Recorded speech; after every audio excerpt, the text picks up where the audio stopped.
Hello dear friends, आज के इस वीडियो क्लास में हम बात करने वाले लोन सेटलमेंट के बारे में। डियर फ्रेंड्स, यदि आपने किसी बैंक से आपने सिक्योर लोन लिया हो या फिर अनसिक्योर लोन लिया हो और यदि आप उस लोन का रीपेमेंट नहीं कर पा रहे, उसकी जो भी ईएमआई बनती है उस ईएमआई को यदि आप नहीं भर पा रहे,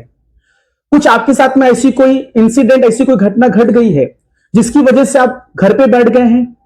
आप काम पे नहीं जा पा रहे, आपकी फाइनेंशियल जो बैकग्राउंड है वो बहुत कमजोर, बहुत वीक हो चुकी है, कहीं से पैसे नहीं आ रहे, आप ऐसे जाल में फंस गए हैं कि आपके ऊपर जो भी कर्जा है लोन के नाम का, आप उसका रीपेमेंट नहीं कर पा रहे हैं। तो चाहे वो किसी भी प्रकार का लोन हो, चाहे वो सिक्योर लोन हो, चाहे वो अनसिक्योर लोन हो, आप उसका रीपेमेंट नहीं कर पा रहे। तो ऐसे में आपको सेटलमेंट वाले ऑप्शन में आपको जाना चाहिए, आपको लोन सेटलमेंट वाले ऑप्शन में आपको जाना चाहिए। यदि आपको ऐसा लग रहा है कि भविष्य में दोबारा वापस से आप जल्द से जल्द आप ट्रैक पे नहीं आ सकते, तो ऐसे में आपको लोन सेटलमेंट के लिए जाना चाहिए। लोन सेटलमेंट में आपका काफी फायदा हो सकता है, क्योंकि इसमें रहता क्या है,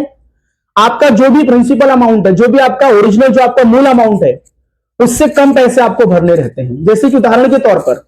आपने 10 लाख रुपए आपने लोन लिए थे, यदि आप लोन सेटलमेंट के लिए जाते हैं तो आपको 10 लाख रुपए नहीं भरना है। हो सकता है आपको 5 लाख रुपए भरने हो, 6 लाख रुपए भरने हो, 7 लाख रुपए भरने हो, तो कहीं ना कहीं आपको थोड़ा सा रिलीफ मिल जाता है यदि आप लोन सेटलमेंट के लिए जाते हैं। लोन सेटलमेंट में आपका पेनाल्टी, ब्याज, इंटरेस्ट जो भी है वह माफ हो जाता है। तो लोन सेटलमेंट के ये फायदे हैं। डियर फ्रेंड्स, लोन सेटलमेंट वाला कॉन्सेप्ट समझने से पहले कुछ थोड़ा बहुत बेसिक जरा कॉन्सेप्ट जरा समझ लेते हैं कि लोन कितने प्रकार के होते हैं। सबसे पहले तो एक होता है सिक्योर लोन और दूसरा होता है unsecure loan. Dear friends, secure loan में जब बैंक आपको लोन देती है तो बैंक आपसे उस लोन के एवज में, जब आपको पैसे देती है तो उसके एवज में, उसके रिटर्न में बैंक आपसे कुछ सिक्योरिटी के तौर पर कुछ आपसे गिरवी लेती है, गिरवी में रखवाती है, दैट मींस की कोलेटरल। तो इसमें क्या होता है, सपोज उदाहरण के तौर पर आपने होम लोन लिया, तो हो सकता है बैंक आपसे सिक्योरिटी के तौर पर जो आपने घर खरीदा है उस घर के जो पेपर्स है वो अपने पास रख ले, जिससे कि फ्यूचर में आगे चलकर यदि आपने उस लोन का ईएमआई नहीं भरा, उस लोन का रीपेमेंट नहीं किया, तो बैंक क्या करेगी, आपका जो घर है उस घर को सेल करके, बेच के जो भी लोन की अमाउंट, जो आउटस्टैंडिंग जो है, जो ड्यू अमाउंट है, उसको वो रिकवर कर लेगी। तो सिक्योर लोन में क्या होता है, सिक्योर लोन में कुछ ना कुछ तो कोलेटरल गिरवी के तौर पर रखा जाता है और भविष्य में यदि आप रीपेमेंट नहीं करते हैं तो वो चीज को सेल आउट करके वहां से पैसे निकालकर जो भी आपकी ड्यू अमाउंट है, जो भी आपकी आउटस्टैंडिंग अमाउंट है, उसको रिकवर कर ली जाती है। डियर फ्रेंड्स, एक होता है अनसिक्योर लोन। अनसिक्योर लोन में क्या होता है, बैंक तो आपको लोन दे देती है, लेकिन वो लोन के रिटर्न में, उस जो आपको लोन दिया उसके रिटर्न में वो आपसे कुछ सिक्योरिटी के तौर पर नहीं लेती है। हो सकता है आपकी इनकम अच्छी हो, आपका फाइनेंशियल बैकग्राउंड अच्छा हो, आपका बैंक के साथ में अच्छा व्यवहार हो, आपका सिविल स्कोर अच्छा हो, तो इसीलिए बैंक ने आपको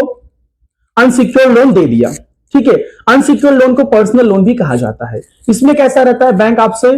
आपको लोन दे देती है और आप उस लोन के पैसे को आप कहीं पे भी किसी भी पर्पस के लिए आप यूज कर सकते हो। सो डियर फ्रेंड्स, अब आपको यह समझना है कि ये लोन सेटलमेंट वाला जो कॉन्सेप्ट है ये अधिकतर कहां पे यूज किया जाता है। ये लोन सेटलमेंट वाला जो कॉन्सेप्ट है ये यूज किया जाता है अनसिक्योर्ड लोन वाले कॉन्सेप्ट के अंदर। यदि आपने अनसिक्योर्ड लोन लिया है तो इसमें क्या होता है, लोन सेटलमेंट वाली बातें की जाती है बैंक के द्वारा या फिर आपके द्वारा। क्योंकि सिक्योर लोन में कैसा रहेगा, बैंक आपकी प्रॉपर्टी को सेल आउट करके वहां से पैसे रिकवर कर लेगी, तो वहां पे सेटलमेंट के चांसेस बहुत कम होते हैं सिक्योर लोन वाले कॉन्सेप्ट के अंदर। लेकिन अनसिक्योर्ड में क्या रहता है कि बैंक सिक्योरिटी के तौर पर आपसे कुछ रिटर्न में लेती नहीं है, तो ऐसे में तो बैंक फंस गई।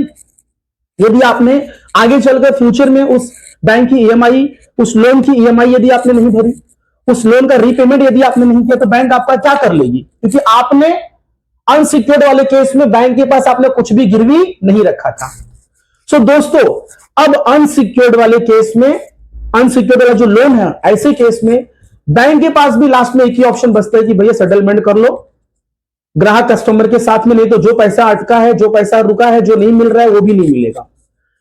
तो अधिकतर जो सेटलमेंट, लोन सेटलमेंट की जो बातें होती है अधिकतर वो अनसिक्योर्ड लोन वाले केस में की जाती है, पर्सनल लोन वाले केस में की जाती है। डियर फ्रेंड्स, अब आपको यह समझना है कि ये लोन सेटलमेंट वाला जो बात है ये कब आता है, जब आपने शुरुआत के 3 ईएमआई नहीं भरे। जैसे आपने लोन ले लिया और आपने कुछ ईएमआई भरी, लेकिन आगे चलकर बीच में आपने क्या किया, कंटिन्यूअसली लगातार आपने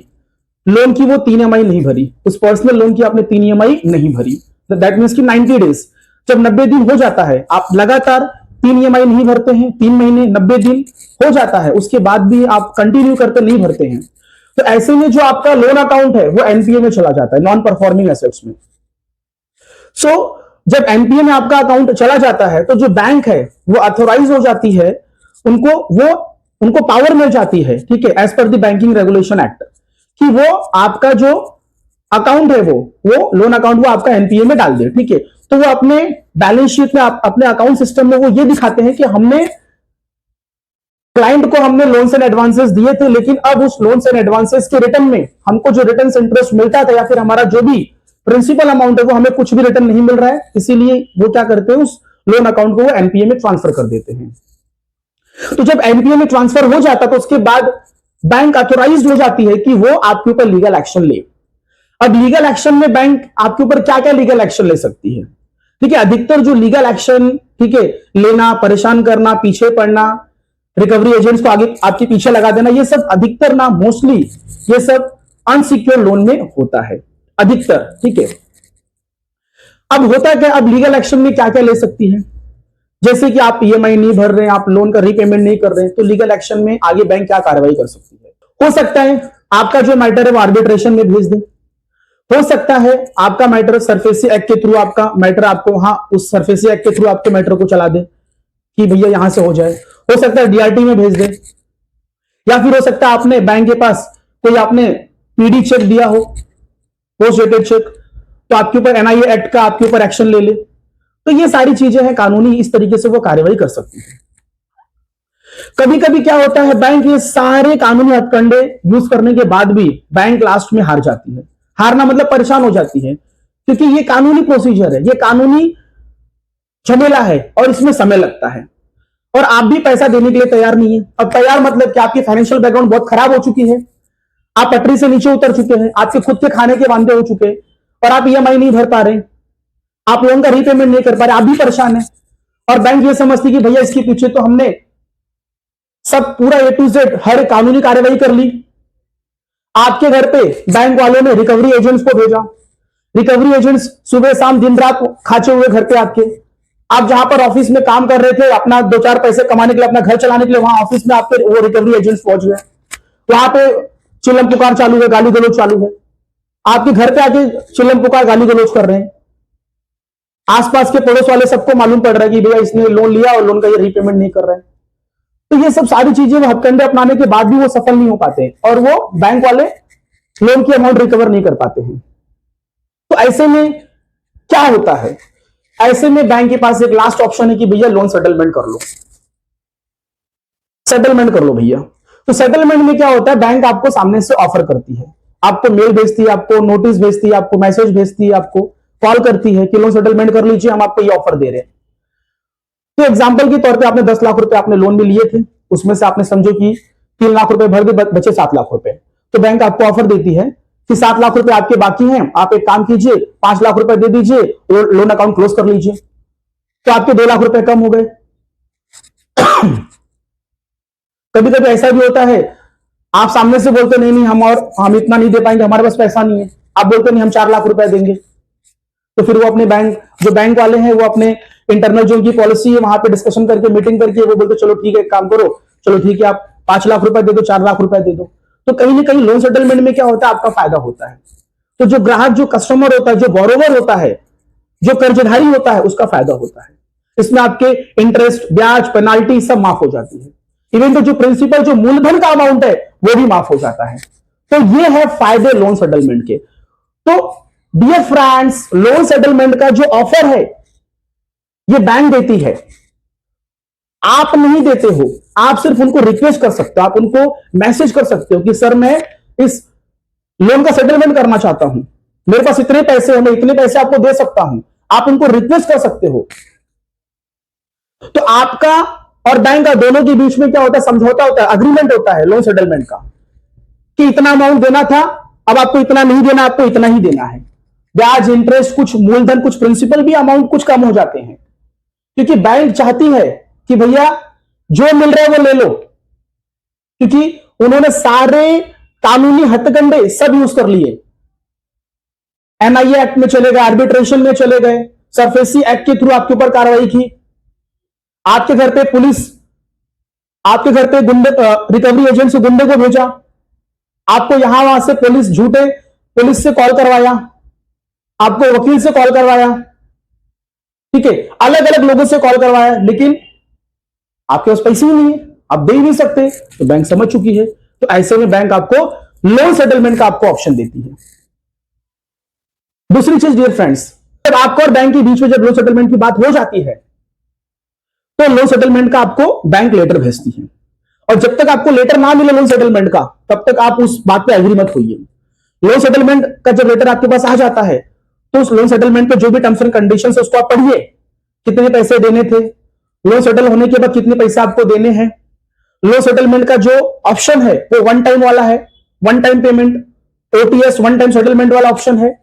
कि आपको जो लोन का अमाउंट पे करना है वो आपको इंस्टॉलमेंट में पे करना है, वो सब आप देखिए, और बैंक के साथ में बकायदा अच्छे से मीटिंग करके बढ़िया एक अग्रीमेंट बनवाकर आप अपने अकाउंट्स को, अपने लोन अकाउंट्स को आप क्लोज करवा सकते हैं।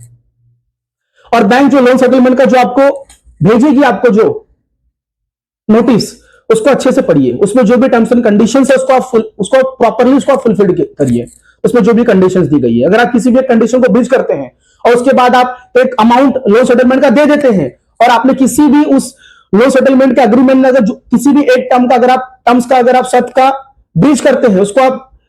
नहीं मानते हैं, ब्रेक करते हैं, तो जो आपने अमाउंट दिया है वो तो चला ही जाएगा, और आपका जो लोन अकाउंट है वैसे ही एक्टिव रहेगा, और आगे भी आपको ये तकलीफ झेलनी पड़ेगी।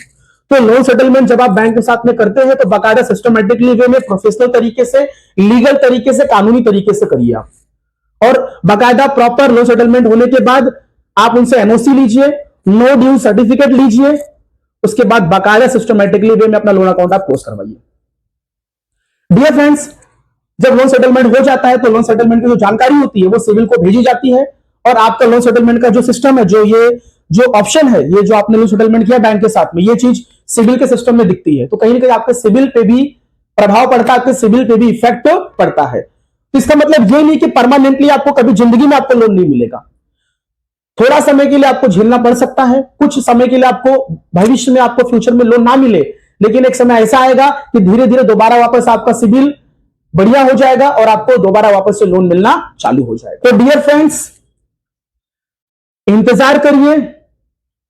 लोन सेटलमेंट का, जल्दबाजी मत करिए, एक समय आएगा बैंक खुद सामने से ऑफर देगी। यदि आपको ऐसा लग रहा है कि काफी समय हो चुके, अब मैं इस झंझट से अब मैं मुक्त होना चाहता हूं, तो आप खुद भी बैंक को डायरेक्टली आप अप्रोच कर सकते हैं लोन सेटलमेंट के लिए, और लोन सेटलमेंट में आपको बहुत फायदा होगा। आप 30%, 40%, 35% पे आप अपना लोन सेटलमेंट करवा सकते हैं। अगर आपने 1 लाख रुपए लोन लिए हैं तो आप 10,000, 20,000, 30,000 रुपए भी देकर अपना लोन अकाउंट आप क्लोज कर सकते हैं। तो ये था मेरे दोस्तों लोन सेटलमेंट का पूरा प्रोसीजर।